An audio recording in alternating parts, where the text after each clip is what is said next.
Polisi tangkap sepasang kekasih terkait tewasnya tukang ojek di Batang.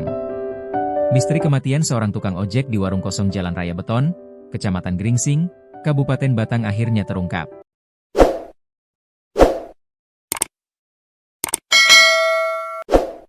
Korban rupanya tewas setelah meminum jamu stamina yang dicampur tanaman kecubung, racikan maut dari sepasang kekasih pelaku perampokan.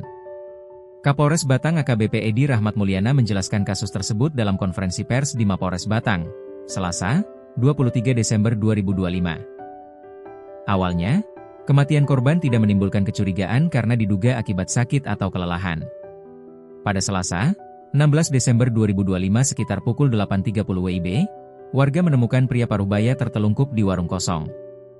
Tubuhnya sudah dikerubungi semut, ungkap AKBP Edi. Jenazah sempat dibawa ke RSUD Limpung untuk visum. Namun keluarga menolak autopsi dan memilih segera memakamkan korban. Mereka menduga sang tukang ojek meninggal karena kelelahan.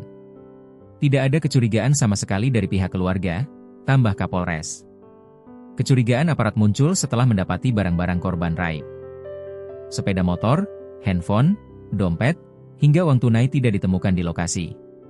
Dari temuan itu, tim Satreskrim Polres Batang bersama Polsek Gringsing melakukan penyelidikan intensif. Hasilnya, dua tersangka berinisial SM dan DK berhasil ditangkap di Kabupaten Rembang.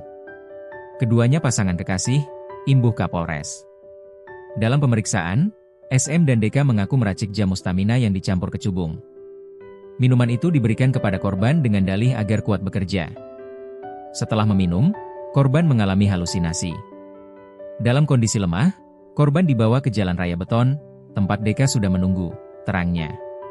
Korban akhirnya pingsan dan meninggal dunia. Kedua pelaku kemudian membawa kabur sepeda motor, handphone, serta uang tunai sekitar 1,25 juta rupiah. Kapolres menambahkan, SM dan DK bukan pemain baru.